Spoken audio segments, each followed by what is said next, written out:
welcome back, and if you're new here, well, finally you found your way in here. I should say something very classy now, like, this is the best corner on the internet for all things first-person shooters, but just welcome is enough. If you like what you see, well, stick around. I just said what I wasn't going to say, didn't I? Today, however, we are going to shape the battle, and the guy who will be your friend for a couple of minutes is no other than me, the Swedish daddiest dad of them all, Slim Bratsky. And I will be talking about, you guessed it, a roguelite. And yes, I know some of you love it, and some of you are just turned off by it.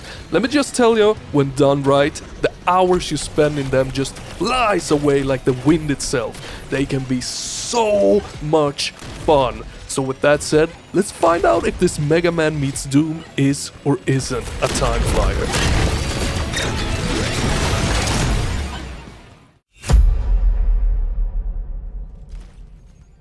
Developed by Metric Empire, who is co-founded by Nicolas Rauthier and Pierre-Luc Papignon, two seasoned design directors from Ubisoft who have previously contributed to AAA brands like Prince of Persia, Assassin's Creed and Far Cry. And I am 100% sure that I just butchered their name, but I don't care, because I don't know how to pronounce them. Now in Battle Shapers, you play as Ada, a spirited android who must rise to reclaim the future of her city, New Elysium, from cunning and sometimes obnoxious overlords, and their swarms of corrupt robots, of course. Now to be clear, overlords can be translated into in-game bosses. You get to wield an arsenal of futuristic weapons, abilities and game-changing power cores stolen from the overlord aka bosses themselves. Absolutely by no means the most interesting story of them all. Very cyberpunky, very friendly and not so deep. However, you will come across lore as you play the game, and the lore is actually fairly exciting to take in. As you pick one up, your trusty friend Mimo gives you some information in regards to the area that you're in, or one of the awesome robots that you're fighting, and so on. And it is interesting due to the fact that everything in this game, from the environments to the weapons and enemies, are so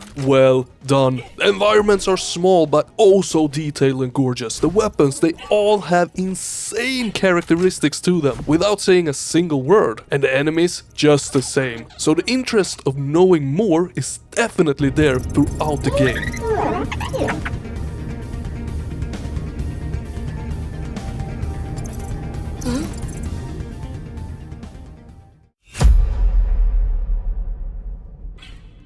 So apart from the story, there is some gameplay as well. What a shocker, right?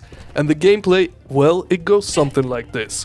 You start each run in your hub world. In this hub world is where you can buy permanent upgrades and unlock new weapons, with the currency that you collect as you fight. Fairly basic and well known so far, but there is a lot more to this game. And I don't mean things that are hard to grasp, I mean a lot more things that actually keep you going and help make it feel fresh and exciting as you jump into a new round. So in the next room, right after the hub, we got the core room. This is where you can change your cores. These will alter the way that you play big time, and to actually unlock new ones, you will have to play and fight for a couple of hours, and they are a big part of the excitement. So I don't want to spoil them too much, but their core function works like this. Depending on which ones you equip, they will change which upgrades you unlock each run. Upgrades that are only active for one run, called enhancements. Now they can improve your reload speed, give you more armor and health, faster run speed and so on. Now you might have thought that that was enough with the upgrades. Oh no, think again. The game does this super cool thing, whereas you unlock new things, you also unlock new areas in the map along with it. So I'll spoil one for you, just so we understand what I mean here. I kept coming across these glowing walls with cracks in them, but I had no means of actually destroying them. Now to gain the ability to destroy them, I had to unlock this and that movement skill,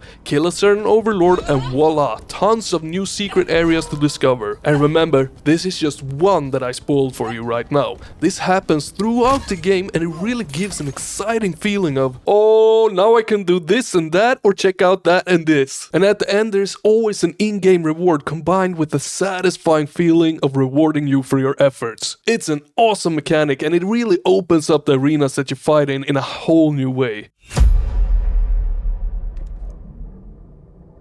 So upgrades and skills apart, it is time to fight. Before properly jumping into a fight, you get to pick what tower you want to liberate, because that's our main objective, and each tower has an overlord waiting for you at the end. However, every run, these factors are randomly generated. What Overlord is controlling what tower, and what power-ups the Overlord has, as well as the robots standing in between you and the Overlord. It can range from mines scattered around the arenas, or whirlwinds trying to blow your android face off. The variety truly is here, and it really helps make each run feel unique. But you're not done until all Overlords has been taken down in a single run. And each Overlord that you actually kill grants the remaining ones new and upgraded powers to further make it feel fresh and amp up the difficulty of the game. But Overlords are not the only thing that you will be ripping into pieces. Oh no, there are a ton of different standard and elite enemies. I actually don't know exactly how many there are, but enough to not make it feel repetitive after 19 hours of playtime that I have right now. Their attacks, they are varied, some even opting for some light bullet health feeling, which is kinda awesome.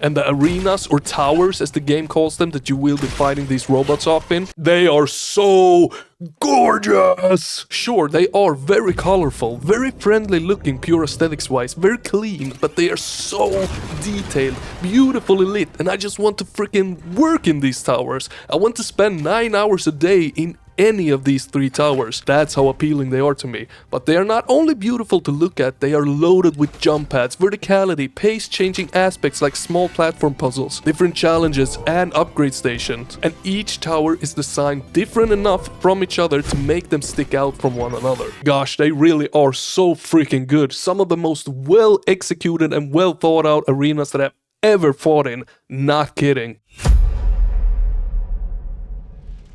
And now for the weapons that you will be using in these gorgeous environments. Man, I want to sound a little bit negative here, but they are just so freaking amazing. They are categorized into 4 categories: Kinect, Vibro, Shock and Fire. Not sure how many weapons are actually in each category, but no one weapon can be found as a copy-paste in any of the categories. Each boasts their own unique set of weapons, and they sound, look and feel amazing. I have no favorite weapon in this game, simply because they are all amazing, and I have never ever once said that before. Now I want to give you a hint that elevated my experience with the game tenfold.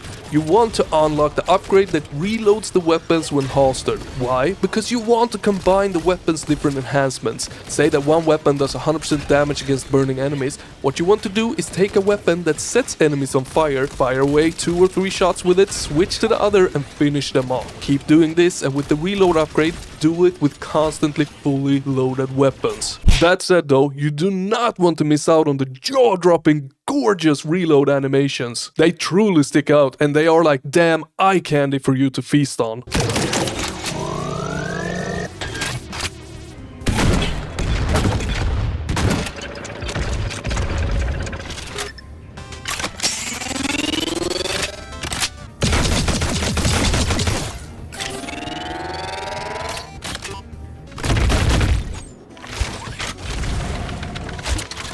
Now, apart from the guns, we also have a humongous glove that you might have seen. That glove works as your finisher. When an enemy gets low enough health, they enter a staggered stance, just waiting for you to give them that finishing blow. And you want to do that. Do it a lot, because it will be your main go-to to regain your lost armor. Because armor in this game is of utmost importance to keep as high as you possibly can, as there are literally a minimal amount of health pickups in each run. The best way to get your health up is to buy it. Buy it from the merchant that pops up twice in each run, not more. Other than that, you are more or less screwed in terms of regaining your health, so keep your armor up. Now, the merchant also sells other things than just health, like weapons and enhancements that could make the difference of a run or not, so wasting your cash on health, it's not something that you want to do, honestly. Now, to summarize the combat experience, it is fantastic in this game. The movement is great, it just keeps getting better and better as you unlock more things. The fluidity of the combat is,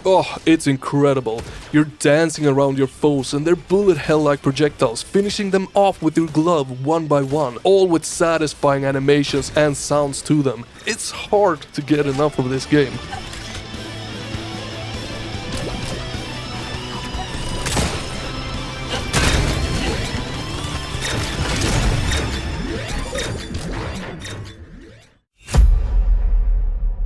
So does the game actually have any improvement potential, Slim? Well, my friends, yes. What is here is exceptionally well executed, and while I did run into 2 quite big bugs, they have both been fixed and patched by now. But other than that, I do really wish that there were more towers to explore. Each tower takes roughly 20 minutes to get through, and then I'm not taking into consideration the different challenges that randomly pop up in towers. They don't add all that much time to you, more so in variety of the flow of the game. After roughly 3 to 4 hours of playtime, you have seen the vast majority of the environments that you will be playing in. Now, I want to say though, I am very glad that these levels are not procedurally generated, and this game is a fine example of exactly why I think that.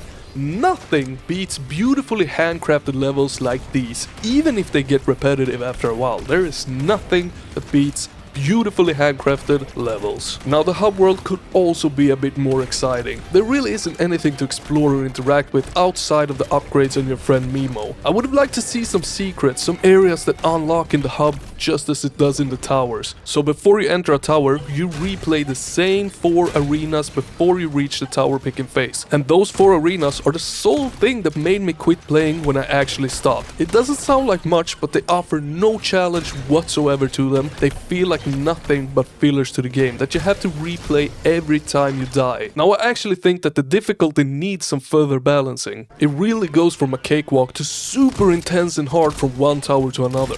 Don't get me wrong here, I want it to be challenging. I want to replay and get stronger. That's the whole point of this game.